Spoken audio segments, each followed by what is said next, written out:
하나님은 어떤 분이신가, 또 하나님은 무엇을 하시는가라는 이런 내용들을 성경만 가지고 제가 말씀을 드리면 좀 더 쉬울 텐데, 또 성경만 가지고 이런 주제를 가지고 말씀드리기가 힘들어서 여기저기 여러 책들을 참고를 많이 하고 있습니다. 그런데 이와 같은 주제들을 논하다 보니까 물리학이나 생물학이나 뭐 이런 것에 관해서 좀 알아야 좀 더 이해가 좀 더 확연하게 될 것 같은데, 물리학이나 생물학이나 뭐 이런 과학의 분야에서는 제가 문외한이다 보니까 제가 이해할 수 있는 그 책을 읽어도 범위에 한계가 있다는 것이 상당히 안타깝습니다.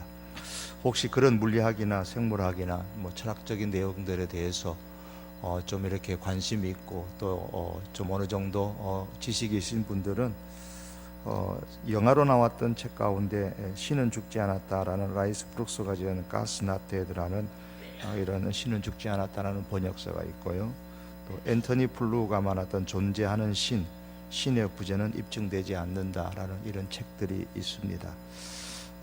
이 앤토니 플루가 쓴 존재하는 신에 보면은 우리나라에서 많이 읽혀졌던 도킨스, 젊은 우리 지성인들이, 우리 청년들이 또 많이 읽고 하나님의 존재를 부정하는 도킨스 만들어진 신이라는 이름으로 번역되어진 그 책의 저자인 도킨스에 대해서 얘기하기를, 도킨스의 주장은 수준 미달의 발언이다라고 그런 이 책에서 이야기를 하면서 그에 대해서 또 입증하고 있는 내용들을 볼 수가 있습니다. 뭐 이외에 여러 책들이 있습니다만은 혹시 관심 있는 분들은 한번 읽어보시면 좋지 않을까 싶습니다. 오늘은 하나님은 무슨 일을 하시는가라는 주제입니다. 역시 말씀드린 것처럼 하나님의 창조와 하나님의 섭리에 대해서 다 말씀드리려고 하는데, 또 이렇게 하다 보면은 이 부분을 다 하기에는 너무나 시간적인 제약을 받아서 어쩌면은 오늘과 다음 주까지 이렇게 연결되어져야 되지 않을까 싶습니다. 하나님께서 무슨 일을 하시는가를 질문할 때 우리가 가장 먼저 생각할 것은 역시 창조입니다. 왜냐하면 성경은 하나님의 창조를 가장 먼저 말씀하기 때문이죠. 그러므로 우리의 모든 신앙이 이 하나님의 창조에서부터 출발합니다. 이 하나님의 창조를 믿느냐 안 믿느냐, 여기서부터 출발하는 겁니다. 인격적인 신을 믿지 않았던, 그렇다고 무신론자도 아닌 아인슈타인은 나는 신이 이 세상을 어떻게 창조했는지 알고 싶다, 나는 그의 생각을 알고 싶다, 나머지는 지엽적인 내용에 불과하다, 그런 얘기를 하면서 신이 세상을 어떻게 창조했는지 그것만 안다면 나머지 문제는 하찮은 문제들이다, 아주 지엽적인 문제다, 이런 이야기를 한 적이 있습니다. 이와 같은 논리로 말한다면 우주 만물에 대한 하나님의 창조를 우리가 믿을 수만 있다면 성경 전체 66권의 이 전체를 우리는 가감없이 그대로 다 믿을 수가 있습니다. 우리 눈에 보이는 모든 것들은 스스로 시작됐거나 아니면 그것을 초월하는 무엇인가에 의해서 시작된 것입니다. 즉 다시 말하면 이 우주가 스스로 시작되었느냐, 아니면은 누군가, 그 우주를 초월하는 누군가에 의해서, 무엇에 의해서 만들어져 시작되어졌느냐라는 문제입니다. 영원히 존재하는 실체가 어떻게 생겨났을까? 영원히 존재하는 실체가 어떻게 생겨났을까? 이 책에 보면 그 정답은 그것은 생겨나지 않았다라는 겁니다. 영원히 존재하는 실체는 생겨난 것이 아니다라고 말합니다. 그것은 언제나 존재한다. 그런데 문제는 그 영원히 존재하는, 언제나 존재하는 것이 신이냐 우주냐, 둘 중에 하나를 골라야 한다, 그렇게 이야기를 합니다. 이 우주가 영원히 처음부터 그렇게 존재하는 것이냐, 아니면 영원히 존재하는 어떤 존재가 우리가 말하는 신, 하나님께서 이 우주를 만드신 것이냐, 사람은 이 둘 중에 하나를 선택해야 된다라는 겁니다. 우주와 그리고 그 안에 있는 우리 눈에 보이는 모든 것들은 스스로 우연히 시작되어졌다, 그렇게 생각하는 사람들이 많습니다. 소위 무신론자들이죠. 영원히 우주 그 자체가 영원히 존재한다 그렇게 믿습니다. 버틀런트 러셀이라는 사람은 우주는 그저 거기 있다, 그게 전부다 그랬습니다. 더 이상 설명이 불가능한 거예요. 우주는 그냥 그저 거기에 있다, 그게 전부다 라고 얘기를 했습니다. 찰스 다윈은 모든 생명은 자연적인 이유를 통해서 자연 발생적으로 일어난다라고 말했습니다. 우주에 대한 이런 설명들은 만물이, 이 우주가 어떻게 시작되었는지에 대한 해답을 자연 이상의 그 무엇인가에서 찾을 필요가 없다고 주장을 합니다. 우주가 시작되어졌다고 말하는 순간부터 그럼 우주가 시작되는 데 있어서 그럼 어떻게 시작되어졌느냐라는 여러 가지 설들을 우리가 얘기해야만 됩니다. 우주는 우연히 존재하게 되었다라고 주장합니다. 그 가운데 하나가 현재 가장 많이 지금 회자되고 있는 중에 하나가 빅뱅 이론이죠. 대폭발, 우리가 할 수 없는 대폭발에 의해서 이 우주가 시작되었다라고 그렇게 이야기를 주장하는 사람들이 있습니다. 이들이 우주가 스스로 우연히 존재하게 되었다고 주장하는 가장 큰 중요한 이유는 유신론자들, 즉 하나님을 배제시키기 위해서입니다. 하나님이 존재한다라는 사실을 반박하기 위해서 그렇게 주장을 합니다. 제가 책을 소개해드렸던 이 앤토니 플루가 줬던 이 앤토니 플루라는 사람은 이 책에 보면 사람들은 세계 최고의 악명을 떨치던 무신론 철학자, 그러면 이 앤토니 플루를 듭니다. 그래서 앤토니 플루에게 따라다니는 닉네임은 세계 최고의 악명을 떨친 무신론 철학자라 그럽니다. 그는 50년 동안에 반신학적인 저작을 내놓으면서 무신론을 지지하는 탁월한 논정을 전개했습니다.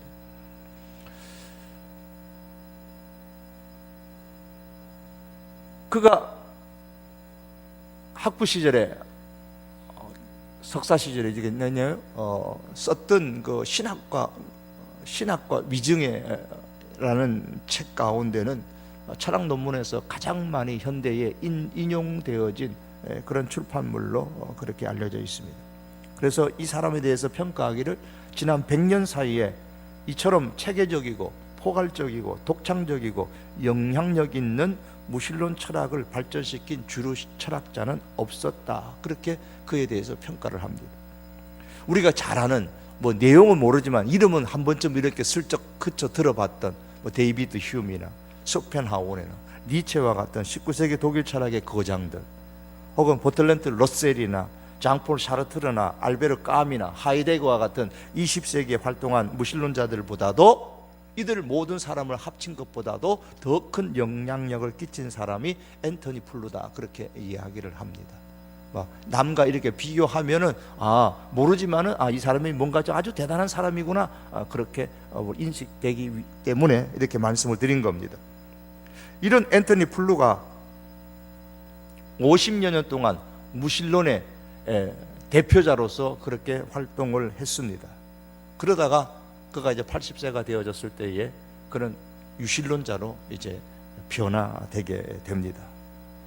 그가 있었던 이 존재하는 신이라는 책에서 자연 법칙은 누가 만들었을까라는 주제로 이 챕터에 보면, 그런 챕터에 글이 있는데 그 내용에 보면 이런 내용이 있습니다. 자연에는 질서가 있죠. 그 질서를 이제 규칙성이라 그렇게 표현을 합니다. 자연에는 이 규칙성이 있는데, 이 규칙성이라는 것은 수학적으로도 아주 정밀하고 아주 보편적이고 서로 이렇게 연결이 되어져 있다라고 그렇게 모든 과학자들이 인정을 한다고 합니다. 그러면서 그가 예시한 자연의 규칙성이라는 게 우리가 많이 학교 다닐 때 과학 시간에 들어봤던 이런 것을 몇 가지 예를 들었습니다.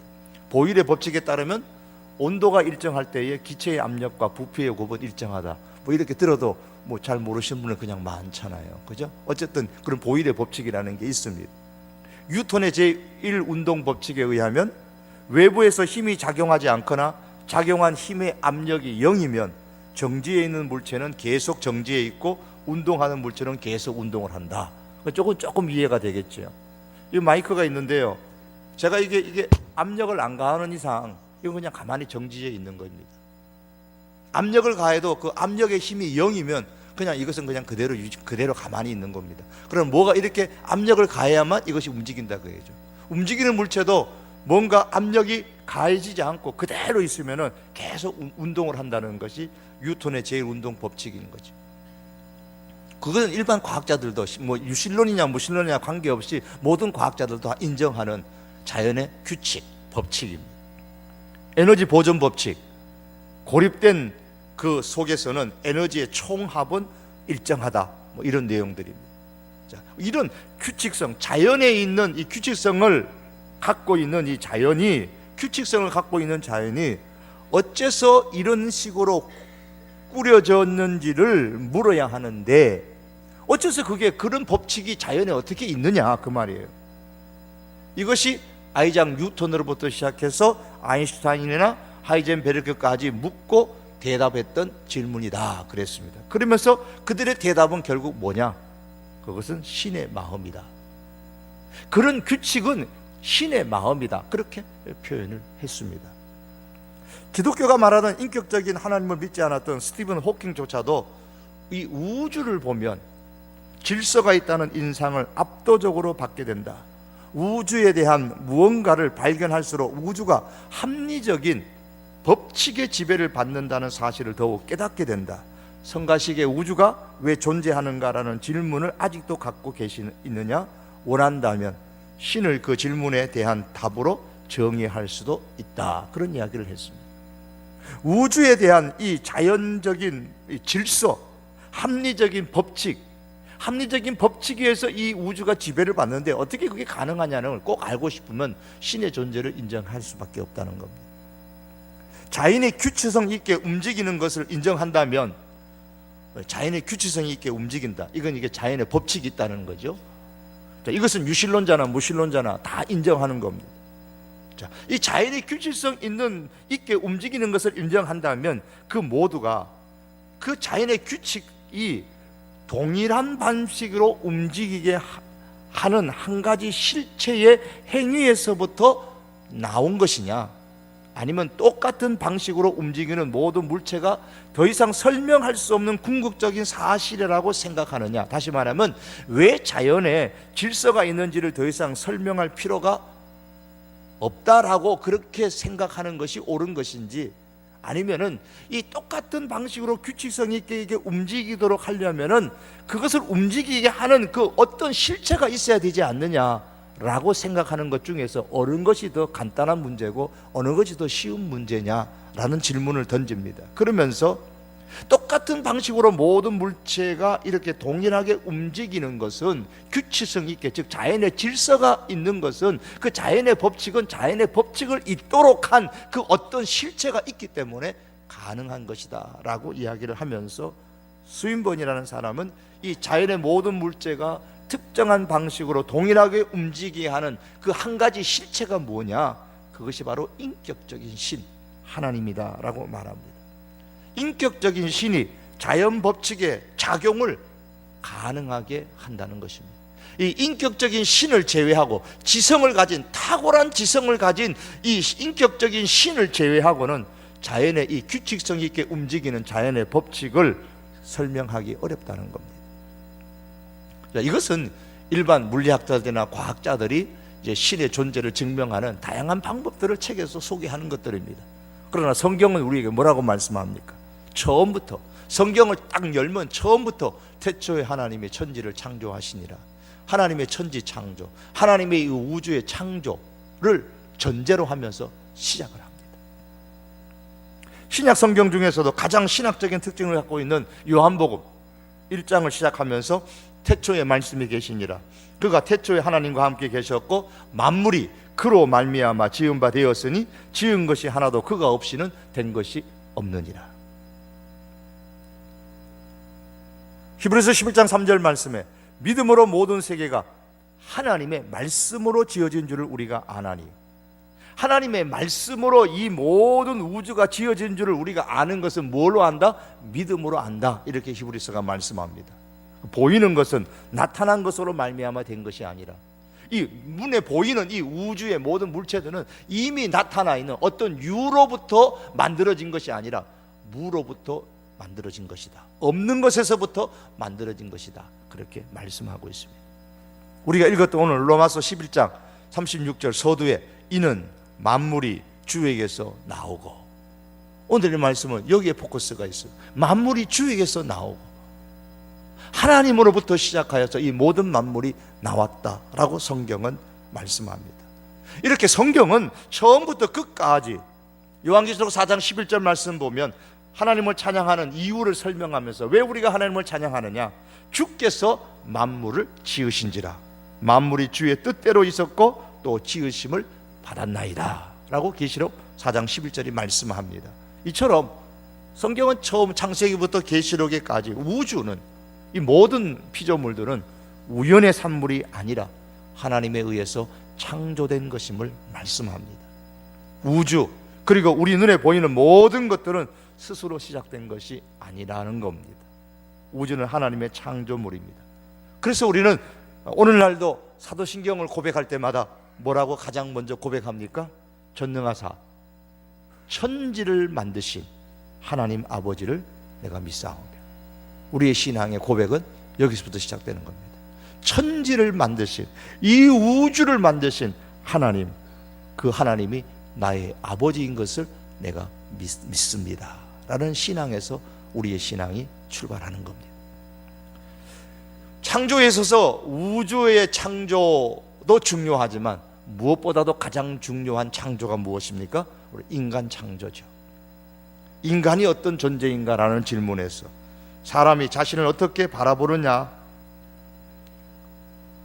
이것은 인생을 사는 데 있어서 아주 중요한 문제인 겁니다. 성경은 인간은 하나님의 창조물이라고 처음부터 규정을 하고 있습니다. 인간은 여기서부터 출발을 해야 됩니다. 모든 생명체에는 DNA라는 것이 있습니다. DNA는 생명의 필수적인 요소를 만들어내는 정보고 질서입니다. 그래서 생명체가 있으면 모든 생명체에는 다 DNA가 있습니다. 박테리아에는 박테리아의 DNA가 있고, 고슴도치에는 고슴도치의 DNA가 있고, 복숭아에는 복숭아의 DNA가 있고, 사람에게는 사람의 DNA가 있습니다. 생명체의 모든 DNA를 우리는 유전체, 과거에 우리가 많이 들어봤던 단어는 게놈이라는 단어를 들었죠. 게놈이라고 말합니다. 우리 인간의 게놈은, 유전체는 31억 개의 DNA가 사다리 배열로 해가지고 이렇게 잘 정교하게 꾸며져 있다고 합니다. 저는 뭐 이런 생물학에 대해서 모르니까 그렇게 돼 있다고, 그거는 과학적으로 그렇게 얘기를 하니까 저는 그런갑다, 저는 그렇게 생각을 해요. 그는 과학적으로 그렇게 얘기하는 이야기들입니다. 다시 말하면 이런 31억 개의 게놈이, 유전체가, DNA가 사다리 모양으로 이렇게 배열되어져 있는 것은 우연히 생길 가능성이 전혀 없다는 결론을 내립니다. 지구상에 있는 수많은 생명체에는 각각 다른 DNA 배열, 즉 게놈이 있는데 그것이 어떻게 우연히 생길 수 있느냐라는 겁니다.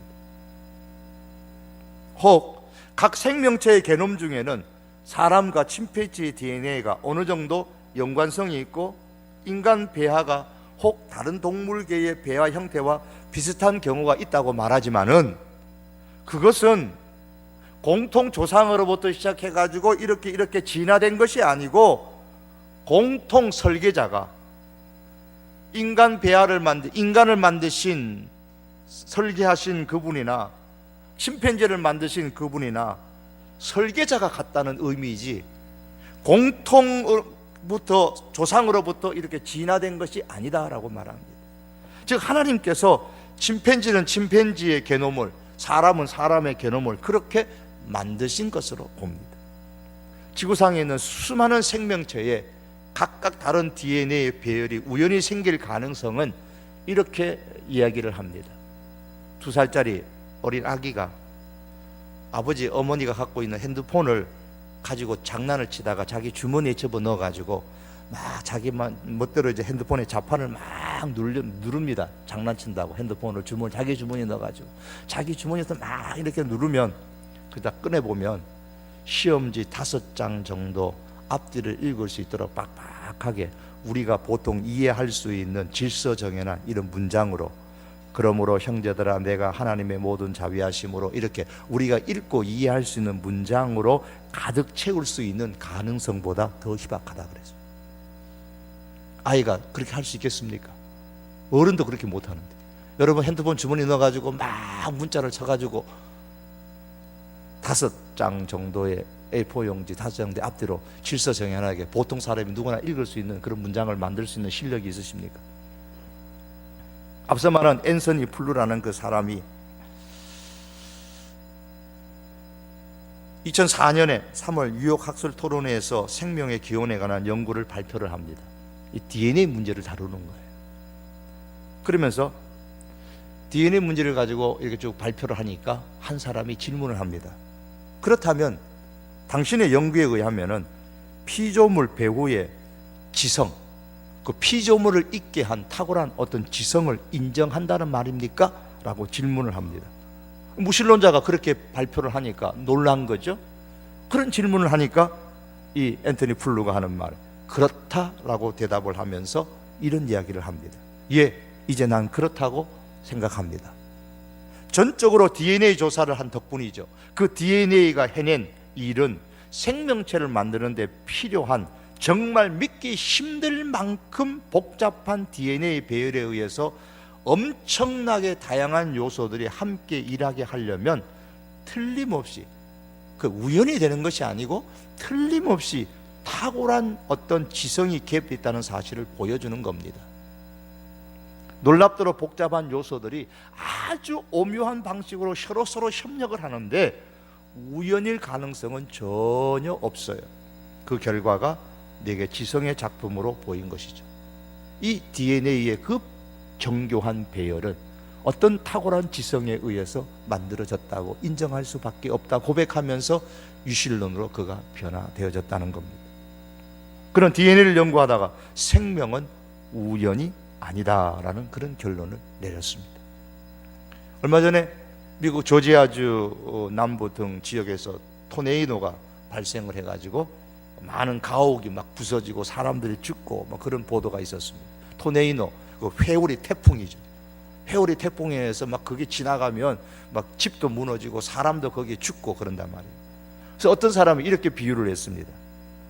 생명이 이 지구상에서 스스로 생길 확률은, 그것이 어떤 생명, 사람의 생명이든 어떤 생명이든 생명이 지구상에서 스스로 생길 확률은 이 토네이도가 고철만 모아둔 그 하차장을 막 강타해가지고 지나갔는데 보니까 막 이 토네이도가 막 회오리 바람을 일으키면서 지나갔는데 고철 모아둔 그런 하치장을 지나가고 나서 그 고철 하치장에 보니까 연료가 꽉 찬 보잉 747 항공기 비행기가 한 마리 딱 조립되어 가지고 금방이라도 날아갈 수 있도록 만들어질 확률이라고 이야기를 했습니다. 그런 확률이 있겠느냐는 겁니다. 0%라는 거죠. 전혀 없다는 겁니다. 생명체가 우연히 생겨날 확률은 그렇다라고 이야기를 했습니다. 그러므로 인간의 생명은 우연히 자연 발생적으로 생긴 것이 아니라 최고의 지성을 가진 하나님에 의해서 창조된 것임을 우리가 여러 학자들이 얘기하지만 무엇보다 성경이 우리에게 그렇게 증거합니다. 다시 말씀드리면 최초에 하나님이 천지를 창조하시니라. 이는 만물이 주에게서 나오고, 이 말씀을 우리가 참으로 믿는다면 성경에 말씀하는 그 무엇을 우리가 믿지 못하겠습니까? 천지를 창조하신 하나님, 노아 시대의 홍수? 그게 어떻게 가능해? 땅에서 물이 솟고 하늘에서 솟고 온 세계가 어떻게 물에 잠길 수 있어? 천지를, 우주를 창조하신 하나님은 충분히 그렇게 하실 수가 있습니다. 천지를 창조하신 하나님은 모세가 이스라엘 백성을 데리고 홍해를 갈라가지고 간 게 아니고 갈대밭 사이로 그냥 옆으로 지나갔는데 그렇게 홍해를 갈라서 갔다고 그렇게 과장해서 표현한 거야. 어떻게 홍해가 그렇게 바다가 갈라질 수 있느냐고. 그거는 있을 수 없는 이야기라고 얘기합니다. 그러나 천지를 창조하신 하나님은 홍해를 충분히 가르칠 수가 있으시죠. 천지를 창조하신 하나님을 믿는데 홍해를 가르신 하나님을 못 믿어요? 천지를 창조하신 하나님은 예수님의 동정녀 탄생을 충분히 가능하게 할 수 있습니다. 어떻게 여자가 어떻게 혼자서 그렇게 아이를 배아해가지고 아이를 그렇게 임신해가지고 아이를 낳을 수 있냐고. 천지를 창조하신 하나님은 충분히 그렇게 하실 수 있는 하나님이십니다. 마리아에게, 깜짝 놀란 마리아에게 하나님이 보내신 천사가 뭐라고 말합니까? 대저 하나님의 모든 말씀은 능하지 못하심이 없느니라. 하나님의 모든 말씀은 능하지 못함이 없다고 했습니다. 예수님께서는 말씀하시기를 사람으로는 할 수 없으나 하나님으로는 다 하실 수 있느니라. 천지를 창조하신 하나님은 얼마든지 예수님을 죽은 자 가운데서 다시 살릴 수가 있습니다. 이 우주를 만드시고 생명체를 만드신 하나님이신데 예수님이 돌아가셨다고 3일 만에 못 살리겠느냐는 거예요. 천지를 창조하신 하나님께서 이제 우리가 때가 되어져서 육체가 죽을지라도, 그래서 우리의 육체가 불 속에 다 타서 화장되어져서 다 타서 버릴지라도, 혹은 땅에 묻어서 다 흙으로 변해버릴지라도 충분히 우리 주님 다시 오실 때 다시 살릴 수 있으시죠. 믿을 수 있습니다. 창조하신 하나님인데, 생명을 창조하신 하나님께서 그걸 못 하시겠냐는 거예요. 어떻게 하시는지, 그건 어떻게 하시는지는 모르죠. 그러나 하나님은 충분히 그렇게 하실 수 있는 창조의 하나님이십니다. 이 하나님을 누가 믿어요? 우리가 믿고 내가 믿습니다. 천지를 창조하신 하나님을 우리가 참으로 믿는다면 우리의 삶 속에서 하나님께서 무엇을 하지 못하시겠습니까? 창조의 하나님을 우리가 붙잡고 끝까지 승리할 수 있기를 바랍니다. 하나님께서 우주를 창조하시면서 6일째 되는 가장 마지막에 사람을 만드셨습니다. 그리고 사람에게 이 모든 것을 맡기셨습니다. 이것이 무슨 뜻일까요? 하나님은 이 우주를 만드시면서 마지막에 만드신 사람을 염두에 두고 우주를 만드셨다는 거예요. 우주를 만드신 마지막 날, 제일 마지막 날, 마지막 순서에 사람을 만드셨다는 것은 사람을 염두에 두고 우주를 만드셨다는 거예요. 우주는 이 생명을 염두에 두고 계획되고 설계된 것이라는 말씀입니다. 특별히 우리 인간을 염두에 두고 하나님께서 계획하시고 설계하시고 창조하신 것입니다. 우주와 그 가운데 있는 인간이 우연이 아니라 하나님에 의해 창조되었기 때문에, 그리고 그 창조물은 사람을 염두에 두고 창조된 것이기 때문에 인간의 삶에는 반드시 뭐가 있어요? 의미와 목적이 있습니다. 적어도 하나님께서 계획을 가지고 설계를 가지고 우주를 만드시고 사람을 만드셨을 때에 장난 삼아서 이 우주를 만들지는 않았지 않겠습니까? 내가 한번 태양을 만들어 볼까? 내가 한번 저 바다를 만들어 볼까? 나무를 만들어 볼까? 그냥 장난 삼아서 심심해서 하나님께서 그렇게 우주를 만드신 것은 아니라는 겁니다. 하나님께서 나를 이 세상에 존재하게 하셨을 때에 마치 우리가 어린아이가 해변가에 있는 수많은 그 조약돌 하나를 그냥 바다에다가 장난하듯이, 파도에다가 탁 던지듯이, 장난삼아 던지듯이 그렇게 나를 이 세상에, 이 지구상에 나를 던진 것은 아니지 않느냐는 겁니다. 하나님께서 장난삼아 나를 이 지구상에 탁 던져갖고 태어나게 만드셨느냐는 겁니다. 그게 아니라는 거죠. 나를 이 세상에, 인간이라는 나라는 존재를 이 세상에 보내셨을 때는 거기에는 분명한 하나님의 목적이 있고 의미가 있습니다. 하나님의 계획이 있습니다. 그러므로 우리의 삶에는 의미와 목적이 반드시 있습니다. 인간의 삶의 의미와 목적은 하나님의 목적에 부합할 때에 가장 최고로 나타나게 됩니다.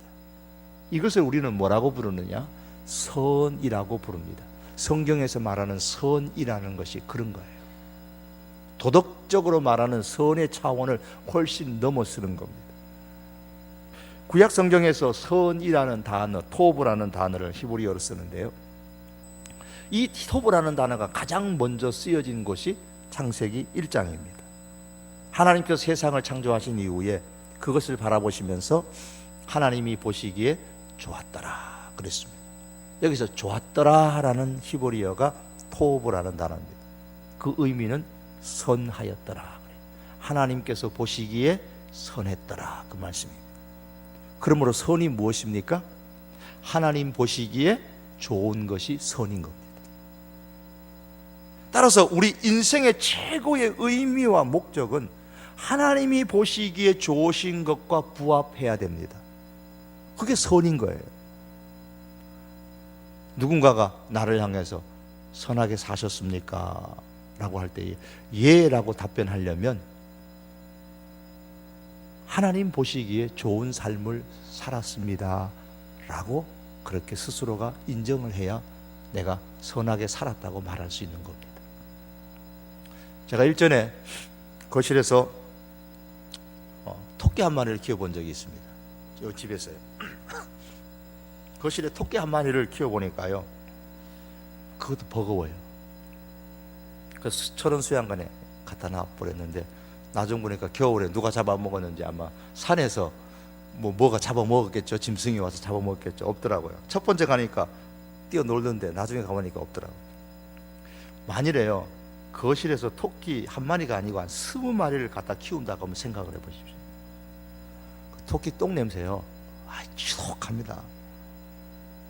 그리고요, 얼마나 잘 묻어 뜯는지요. 그 이빨, 그 날카로운 이빨요.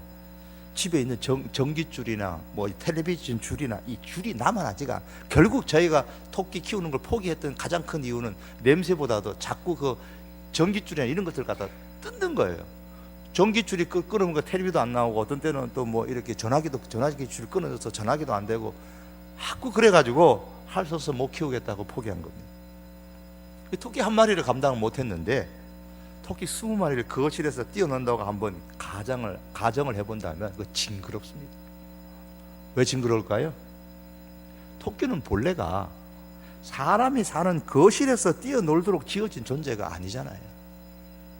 토끼는 풀밭에서 폴짝폴짝 뛰면서 사는 것을 볼 때, 야, 토끼다, 귀엽다, 예쁘다 그러는 거죠. 거실에서 폴딱폴딱 뛰어놀고 전기줄 끊고 뭐 전화기줄 끊고 그러면요, 예쁘게 안 보여요. 토끼뿐만이 아닙니다. 인간을 비롯한 모든 피조물은 하나님께서 만드실 때에 정하신 그 존재 목적과 존재 방식에 부합할 때, 즉 일치될 때에, 맞을 때에만 그 가치가 있고 의미가 있는 것입니다. 그게 선인 거예요. 우리 인간, 우리의 삶의 의미와 목적은 하나님의 목적에 부합할 때에, 하나님의 목적에 맞을 때에 우리 인생은 가치가 있고 의미 있는 인생이 될 수가 있는 거예요. 선한 인생이 될 수가 있습니다. 그러므로 여러분, 우리는 한 사람 한 사람 다 하나님께서 정하신 자리로 다시 한번 돌아가서 하나님께서 창조하신 목적에 내가 지금 맞게 살고 있는가, 거기에서 우리의 삶의 의미와 목적과 가치를 찾아야 됩니다. 내가 경제적인 가치를 따지면서 내가 경제적으로 많이 부를 모았다? 그게 우리의 삶의 목적과 의미가 있는 게 아니라는 거예요. 나는 지식을 많이 추구해서 지식을 많이 가져서 내가 박사학위가 몇 개다? 나는 참 건강하고 막 근육이 불뚝불뚝하고 나는 그렇다? 우리 인간의 삶의 가치, 의미가 그런 데 있는 게 아니라는 거예요. 하나님께서 정하신 그 자리에서, 하나님께서 창조하신 그 목적에서 내가 살아가고 있느냐, 거기에서 우리의 삶의 의미와 목적, 가치를 찾아야 되는 겁니다. 지금 내가 있는 이 자리, 내가 지금 하고 있는 이 일이 하나님께서 창조하신 그 목적에 과연 부합하는 일이라고 생각하고 있습니까? 내가 지금 있는 이 자리에서 내가 하는 이 일에 지금 내가 열심히 할 때에, 이 열심히 하는 이 일을 통하여서 하나님의 선하심과 하나님의 영광이 얼마나 이 세상에 드러난다고, 아니 이 세상 전부는 아니라 할지라도 내가 일하는 환경에 내 옆에 있는 그 누군가에게, 내 뒤에 있는 그 누군가에게 흘러가고 있다고, 그들에게 드러나고 있다고 내가 확신하면서 일하고 있느냐 말입니다. 만일 내가 지금 일하는 이 모습에서 하나님의 영광이 적어도 다른 사람은 몰라도 내 옆에 있는 사람에게는 드러나고 있다라고 확신을 한다면 그 사람의 삶은 경제적인 가치나 다른 지식의 가치와 상관없이 그의 삶은 의미 있는 인생이고 가치 있는 인생인 겁니다. 하나님은 우리가 이 땅에서 하나님의 선하심을 나타내도록 창조하셨습니다. 하나님의 영광을 드러내기를 기대하시면서 우리를 창조하셨습니다. 그리고 죄로 인해서 이 세상이 오염되어졌을 때도 독생자 예수 그리스도를 이 땅에 보내주셔서 우리를 다시 구원하심으로써 세상은 비록 오염되어져 있지만, 세상은 비록 죄로 말미암아 이렇게 부패되어져 있지만, 그래도 하나님의 선하심과 하나님의 영광을 세상에 나타내며 살아갈 수 있도록 우리를 그렇게 그리스도로 말미암아 재창조해 주셨습니다. 그러므로 우리의 삶이 하나님의 이 선하심과 하나님의 영광을 세상에 나타내는 삶을 살아갈 때에 하나님께서 비로소 기뻐하시고 착하다, 충성되다 우리에게 그렇게 말씀하시고 우리의 삶은 가장 의미 있고 가장 가치 있는 삶을 살 수가 있는 것입니다. 그러므로 사랑하는 성도 여러분, 말씀을 맺으면서 우리의 삶의 자리와 우리의 삶의 내용을 항상 점검해 보십시다. 과연 나는 하나님의 목적에 부합하는 인생이 되도록 힘쓰고 있느냐? 내가 살아가는 이 삶의 모습이 내 주변에 있는 사람들에게 과연 하나님의 선하심을 드러내고 하나님의 영광을 드러내고 있느냐? 늘 우리 자신에게 이 질문을 하면서 하나님의 창조 목적에 부합하는 그런 인생을 살아가는 저와 여러분의 삶이 될 수 있기를 주님의 이름으로 축복합니다. 기도하시겠습니다. 존귀하신 우리 하나님 아버지,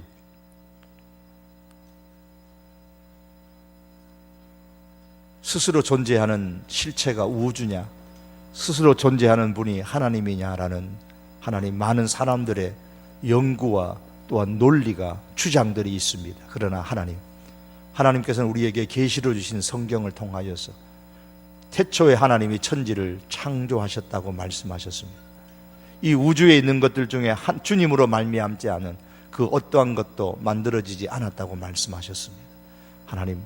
하나님의 창조를 믿으며 하나님 또한 우리를 이 땅에 만드셨을 때도 보내셨을 때도 장난삼아 보내지 아니하시고 분명히 하나님께서 목적을 두고 계획을 두고 보내셨음을 우리가 믿습니다. 그 하나님의 창조의 목적에 부합하는 그런 인생을 우리가 살 수 있게 하여 주시옵소서. 정말 하나님께서 보실 때에 의미 있고 가치 있는 그런 인생을 남은 생애 가운데 살아갈 수 있도록 주여 우리에게 힘을 더하시고 더 큰 믿음을 허락하여 주시옵소서. 예수님의 이름으로 기도하옵나이다. 아멘.